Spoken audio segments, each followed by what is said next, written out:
Naruto vs Boruto, un combat qui n'est pas gagné d'avance. Lequel de ces mangas est le meilleur? La réponse est vite donnée. Mais si Boruto est critiqué comme n'étant pas à la hauteur du chef-d'œuvre de Masashi Kishimoto, il se distingue autrement. Encore faut-il ne pas le cantonner. Certes, dès ses premières publications en 2016, le manga Boruto a été une manière de ne pas dire tout à fait au revoir à Naruto Uzumaki, rôle de simple suite de la saga Naruto. D'autant plus que dans cette suite réalisée par Ukyo Kodashi et dessinée par Mikio Ikemoto sous la direction de Kishimoto, on se situe bien dans la suite des aventures du plus imprévisible des shinobi. Les grandes guerres sont passées, Naruto a réalisé son rêve, il est le 7e Hokage de Konoha et sa valeur est reconnue bien au-delà de son village. Lui, l'enfant au démon renard qui a grandi rejeté de tous, Boruto ne semble pouvoir offrir rien de plus palpitant. Mais au fil des épisodes, les personnages et les intrigues s'engagent dans des sentiers inattendus.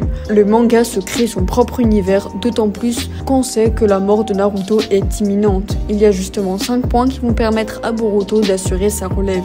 1. La possibilité d'une nouvelle grande guerre. Naruto a promis d'instaurer la paix dans le monde des shinobi. Fidèle à son indo, bien évidemment, il l'a fait. Boruto et ses amis grandissent donc dans un village débarrassé des guerres et des rivalités entre les pays. Ces derniers organisent même des voyages scolaires entre eux. Il n'y a plus ni ennemis ni menaces majeures à l'horizon. Même Orochimaru s'est rangé. La paix, c'est bien, mais s'il n'y a plus de guerre, je me demande quelle est la raison d'être des shinobi.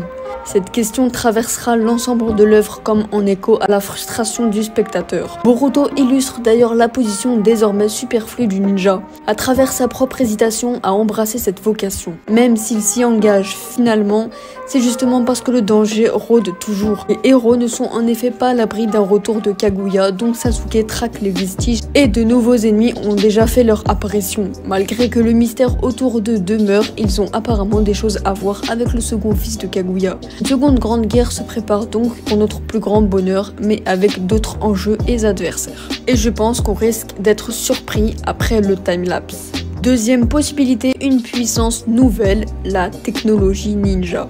Durant les combats passés, la distinction d'un ninja reposait principalement sur un entraînement acharné et sur des techniques transmises soit dans sa famille, soit par son maître. Dans Boruto, il faudra compter en plus avec les armes scientifiques ninja qui changent beaucoup de choses pour l'univers de Naruto. Leur introduction redistribue les cartes comme le héros l'a illustré lors de l'examen des Chunin. Grâce à sa manchette Ajutsu, Boruto a pu exécuter des techniques de combat basées sur le contrôle des ressources naturelles, sans aucun effort ni entraînement. Bien sûr, cette ruse lui vaut d'être disqualifiée, mais elle montre bien le potentiel de la technologie ninja. Elle permet d'opposer une menace crédible face à Naruto et Sasuke dont la toute-puissance ôtait jusque-là tout côté menaçant au moindre adversaire.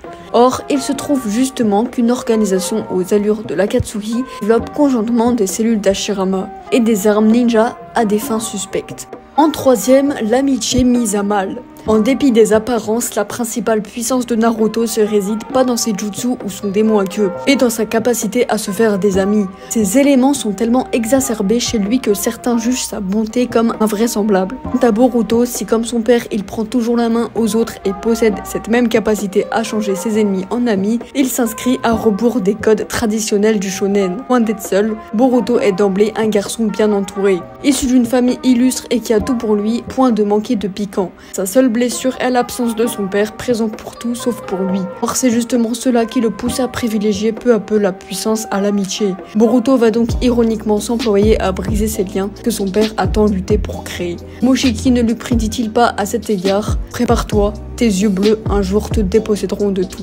Voilà la promesse d'une intrigue peu commune. En quatrième, des kunoichi qui ne jouent plus aux figurantes. S'il y a bien un point où Kishimoto montre les limites de son talent, c'est sur celui des personnages féminins, en particulier Sakura, qui est le meilleur exemple. Comme la quasi-majorité des kunoichi dans Naruto, son histoire personnelle se résume à son amour dévorant pour un garçon et son rôle d'infirmière médecin. Or, si l'amour d'Hinata pour Naruto prend une certaine profondeur grâce à la similarité de leur situation, l'amour de Sakura pour Sasuke reste bien infantile et inexplicable. De plus, elle est longtemps une kunoichi incapable de prendre part au combat d'une quelconque manière. Son premier combat a d'ailleurs l'allure d'un crépage de chignon avec Ino, pour gagner l'amour d'un Sasuke indifférent. Boruto évite cet écueil si Sarada présente les premiers signes d'un amour naissant pour Boruto. Son histoire et ses ambitions ne se résument pas à lui. C'est elle qui hérite du vieux rêve de Naruto, devenir Hokage. Même son ami Chocho, l'incorrigible romantique, reste fidèle à elle-même devant un garçon qui lui plaît. Ces kunoichi qui prennent vraiment part au combat permettent de proposer des relations entre filles et garçons plus variées et équilibrées. Le récit n'en gagne que plus en cohérence. Et en 5e position, pour finir, la rivalité entre générations. Si l'univers de Naruto se caractérisait par ses nombreux orphelins, dans Boruto, la relation entre parents et enfants est au centre. Le premier épisode porte d'ailleurs sur ce sujet avec une Sarada à la recherche de son père Sasuke. Alors certes, les liens du sang ne sont plus rompus, mais les relations restent complexes. Le manga s'attarde donc sur la vie quotidienne que les rapports affectifs au sein du foyer. C'est une autre facette de l'œuvre plus légère qui permet de faire la transition entre les parents et les enfants. De même pour les techniques où on est davantage dans une transition de l'héritage paternel et maternel que dans un développement individuel. On a donc un Boruto qui allie au fameux multiclonage et à l'orbe tourbillonnante de Naruto, un œil au pouvoir mystérieux hérité de sa mère Hinata. Sarada mêle au Sharingan paternel la force exceptionnelle de Sakura, tout comme Shikadai maîtrise à la fois les techniques du vent de sa mère et celles des ombres de son père. Combinaisons de pouvoirs permettent à la nouvelle génération de ninjas d'être comparés à leur avantage et de rivaliser avec ceux qui les précèdent. Or, l'objectif de Boruto est précisément de les surpasser pour sortir de l'ombre envahissante de son père. Alors Boruto n'est pas Naruto. Certes, tous les personnages s'accordent à dire que Boruto ressemble à Naruto autant dans le caractère que dans les aptitudes. Néanmoins, il note aussi qu'il est plus intelligent et plus doué que son père. Il est donc plus juste de voir en lui un savant mélange entre Naruto et Sasuke qui est d'ailleurs son sensei. Ainsi, si le manga qui se dessine est dans la droite lignée de Naruto, il promet de s'engager dans des aventures d'une toute autre nature, surtout que Boruto n'a pas l'intention de suivre un chemin aussi conventionnel que son père et porte en lui le pouvoir tout aussi redoutable du Jogan. C'est peut-être une raison suffisante pour ajouter Boruto à notre top. Pour ma part, Boruto, je le place pas au-dessus de Naruto, ça ne sera jamais possible, car pour moi, Boruto est un full plagiat de Naruto, ce qui est un peu logique, mais voilà. Bref, j'espère que la vidéo vous a plu. Si c'est le cas, n'hésitez pas à vous abonner, à mettre votre plus gros pouce bleu, ça me soutient énormément. Sur ce, c'était Akazu, je vous dis à la semaine prochaine et ciao.